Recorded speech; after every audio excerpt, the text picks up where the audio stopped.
बहुत लंबा समय हो चुका है, बहुत सारी बातें आपने सुनी हैं, लेकिन मैं आपको याद दिलाना चाहती हूँ, बहुत लंबी बात नहीं करती, कुछ चीजें याद दिलाती इसलिए हूँ कि आज से कुछ समय पहले अभी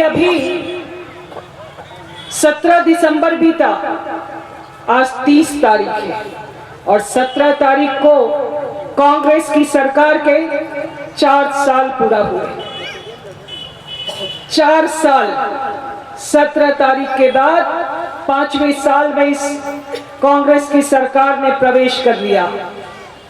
4 साल में इस सरकार ने जो जो बात को कहा, याद करिए 4 साल पहले ये भूपेश जी तब कांग्रेस के अध्यक्ष हुआ करते थे, इन्होंने जिन विषयों को कहा उसमें से 4 साल बीतने के बाद भी ये भूपेश सरकार एक भी बात को पूरा नहीं करती है।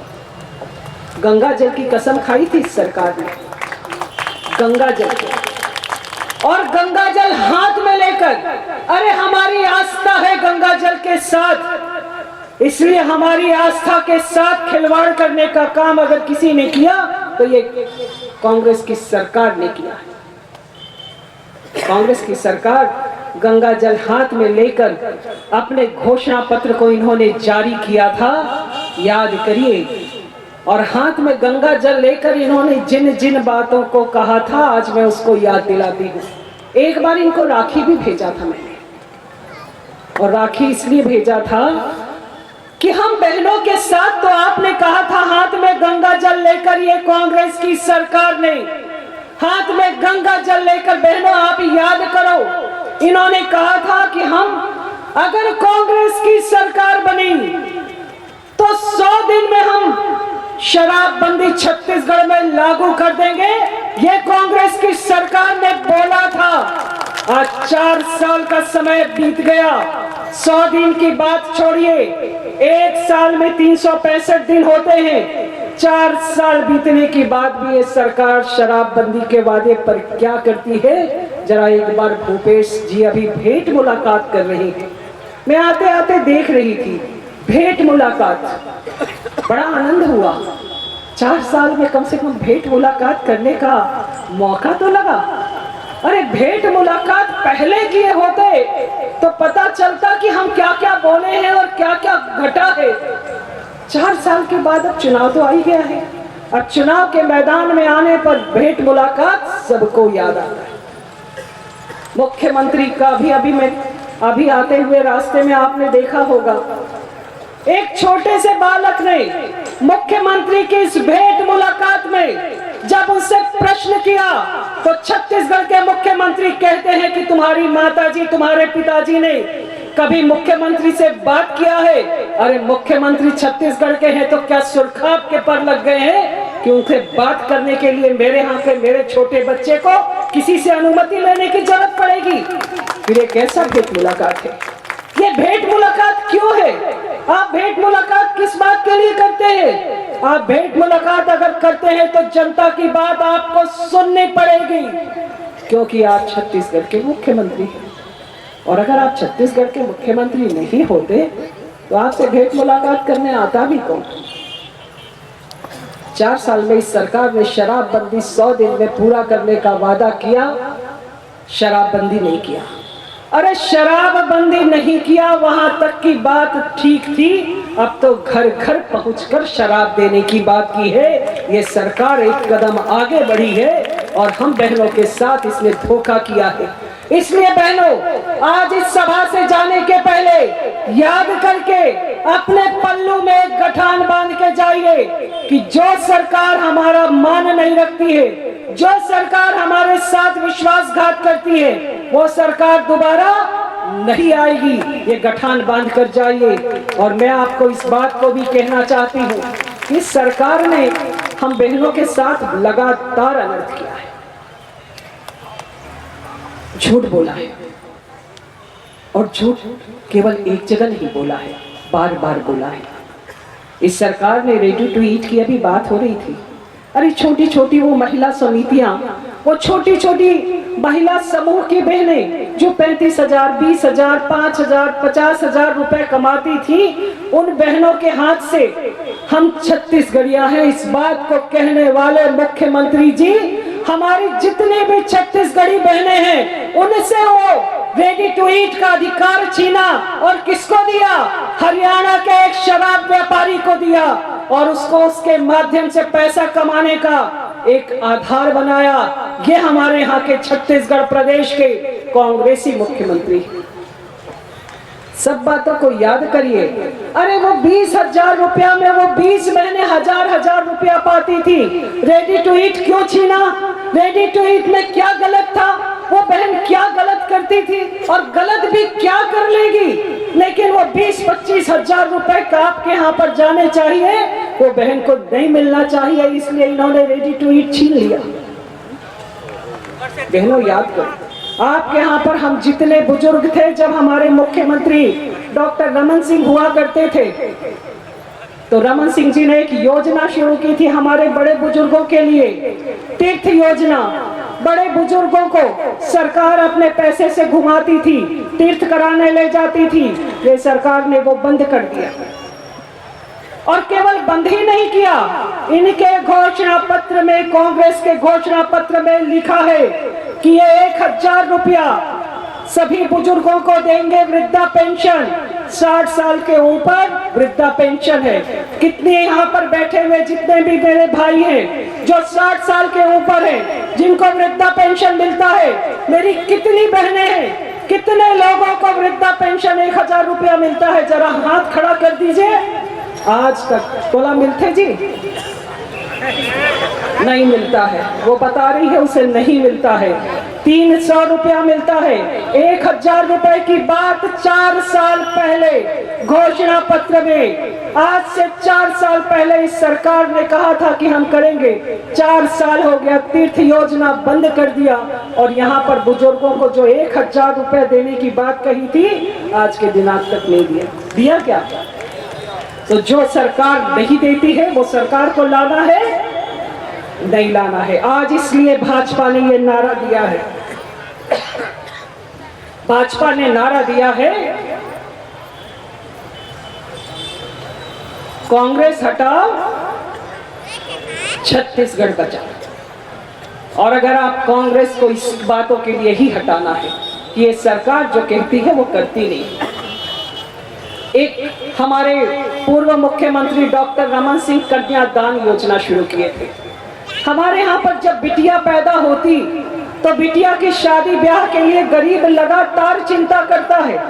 पूरे वर्ष भर जब वो छोटी रहती है तब से सामान इकट्ठा करते करते बिटिया की शादी के लिए सामान इकट्ठा करता है।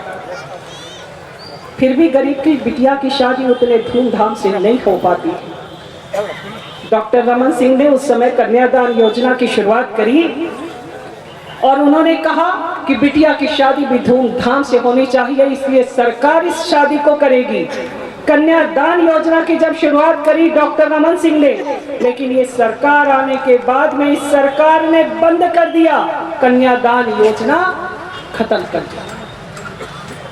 ये मुख्यमंत्री है, ये जनता से किया वादा नहीं करते, लेकिन जनता के लिए भलाई की जो योजनाएं थी उन योजनाओं को भी इन्होंने बंद कर दिया ये सरकार। और एक तरफ हमारे यहाँ पर हमारे प्रधानमंत्री, आज हमारे प्रधानमंत्री जी की माता जी नहीं रही, हम सब उन्हें श्रद्धांजलि अभी देंगे, लेकिन प्रधानमंत्री जी सुबह पहुंचे और आज प्रधानमंत्री जी नरेंद्र मोदी जी का जितना कार्यक्रम है, एक भी कार्यक्रम उस बेटे ने जिस दिन उसकी मां गई है उस तारीख को भी इस राष्ट्र की सेवा के लिए, देश की सेवा के लिए उसने कहा कि देश की सेवा का मैंने अगर संकल्प लिया है तो उस बेटे को रोने का समय भी नहीं मिला है। वो बेटा देश की सेवा के लिए अपने एक कार्यक्रम को निरस्त नहीं किए। ये बड़ी बात है, हम सब इस बात को समझते हैं। हमारे घर में गमी हो जाए हम नहीं निकलते हैं, हमारा मन खराब हो जाता है, हम कई दिनों तक नहीं ठीक हो पाते हैं। वो देश के प्रधानमंत्री हैं, इसलिए देश के प्रति लिया हुआ संकल्प, जनता से किया हुआ वादा उन्होंने पूरा किया और उनकी माता जी के उस समय पर भी उन्होंने देश की सेवा को नहीं भूला है।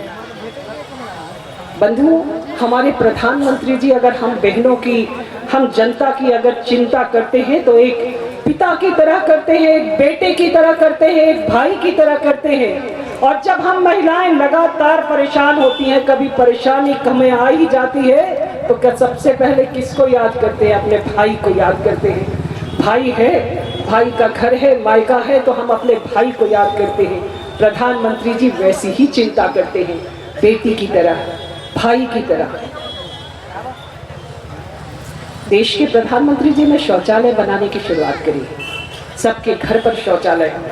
जब वो मुख्यमंत्री थे तो गुजरात प्रदेश के मुख्यमंत्री होते हुए जब एक बार स्कूलों में घूम रहे थे तो उन्होंने देखा कि बच्चियां बड़ी हैं, 8वीं के बाद बिटिया पढ़ने नहीं आती है, 8वीं के बाद की बिटिया लगातार पढ़ाइयां छोड़ रही हैं। तो उन्होंने पूछा कि आखिर बेटी पढ़ाई क्यों छोड़ देती है 8 के बाद, 8वीं पढ़ने के बाद वो बिटिया पढ़ने क्यों नहीं आती है स्कूल।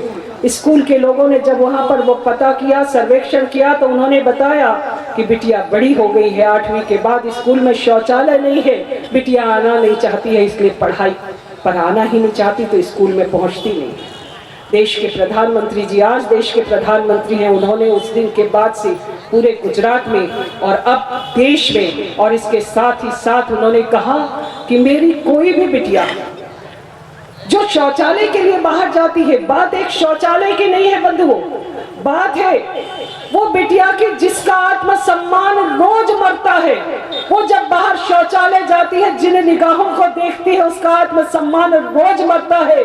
उन निगाहों के लिए, उसके आत्मसम्मान को बचाए रखने के लिए देश के प्रधानमंत्री जी ने कहा कि हर घर पर शौचालय होना चाहिए, ये शौचालय जरूर बनना चाहिए। इसलिए देश के प्रधानमंत्री जी ने ये शौचालय दिया। छोटी छोटी बात की चिंता करते हैं। हमारे घर पर गैस का कनेक्शन दिया। जब उनकी माताजी खाना बनाती थी तो उनकी आंखों में देखने वाले धूल को, और वो इस बात को समझते थे कि जितना धुआं एक बार 40 सिगरेट से एक बार में वो महिला उस धुएं को, जितना 40 सिगरेट एक साथ पीते हैं, जितना धुआं एक बार छाती में उतरता है, वो महिला एक चूल्हा फूंकने में, अपने बच्चों के लिए खाना बनाने में 40 सिगरेट से ज्यादा धुआं एक बार अपनी छाती में उतारती है। और 40 की उम्र होते होते वो कहीं ना कहीं बुजुर्ग हो जाती है। दवाई के पैसे नहीं होते हैं, इसलिए उन्होंने कहा कि आपके यहाँ पर लोगों को उज्ज्वला योजना के तहत गैस मिले। तो देश के प्रधानमंत्री जी ने गरीबों की चिंता करी। अगर आज गरीबों की चिंता की है, एक तरफ ये भूपेश सरकार है जो कहती है वो करती नहीं है, एक तरफ आप यहाँ के विधायक हैं जो भ्रष्टाचार की कहानी अभी आपने उनकी सुनी है। उनके घर तक जाने वाले सड़क की हालत भी बहुत बुरी है। ऐसा हमारे यहाँ पर अभी जब वक्ता कह रहे थे तो मैंने सुना, जो अपने घर तक के जाने की सड़क, अपने गांव तक की सड़क नहीं बना सकता है, वो आपका क्या विकास करेगा? जिसके यहाँ पर यह हालात हो कि उसकी सड़क ठीक नहीं, इस क्षेत्र का क्या विकास करेगा? कांग्रेस में तो लगातार युद्ध चलता है। मुख्यमंत्री हैं, मुख्यमंत्री 2.5 साल के लिए बने। एक इनके स्वास्थ्य मंत्री हैं, अभी सुनील सोनी जी बता रहे थे कि उन्होंने भी टीका का विरोध किया था, स्वास्थ्य मंत्री हैं। और बार बार कहते हैं, वो अपने भाई को कहते हैं कि भाई 2.5 साल तुम रहने वाले थे, 2.5 साल मैं रहने वाला था, कुर्सी छोड़ो। लेकिन ये भाई है कि उसको धकिया के बाहर कर दिया है। इनकी प्रवृत्ति ही ऐसी है कि ये अपने घर को नहीं छोड़ते हैं तो जनता को क्या छोड़ेंगे। इन्होंने अपने वहां पर जो 2.5 साल का इनका खेल था वो खत्म कर दिया है। और आज वो बड़े दुखी मन से, जो इनके दूसरे वाले भाई हैं टी.एस. सिंहदेव जी, उन्होंने कहा कि अब मैं अगली बार चुनाव ही नहीं लड़ूंगा। बड़े दुखी मन से कह रहे हैं। तो दूसरे मंत्री कहते हैं कि कोई फर्क नहीं पड़ता है, मत लड़ो, लेकिन कुर्सी नहीं मिलेगी। इसलिए मुख्यमंत्री जी लेट मुलाकात करने आए हैं, आपसे बात करने आए हैं। जब आपसे बात करने आते हैं, जब प्रश्न पूछते हैं तो गुस्सा हो जाते हैं। एक बार एक मेरी बहन ने जब उनको पूछा तो उनके सुरक्षा कर्मियों ने उसको धकिया के बाहर कर दिया। वो बात भी वीडियो में बहुत वायरल हुई थी।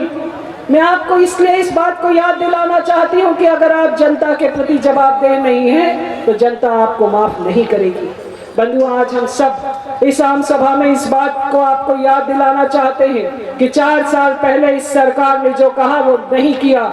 इसलिए इस सरकार को, छत्तीसगढ़ को बचाने के लिए इस सरकार को सत्ता से बाहर जाना होगा और आज हम सब ये संकल्प करके यहाँ से जाएंगे। और आप सभी बंधुओं ने बहुत लंबे समय तक हम सभी लोग बंधुओं को सुना है, इसके लिए मैं आपको साधुवाद देते हुए अपनी बात को मैं समाप्त करती हूँ। धन्यवाद। जय भारत, जय छत्तीसगढ़।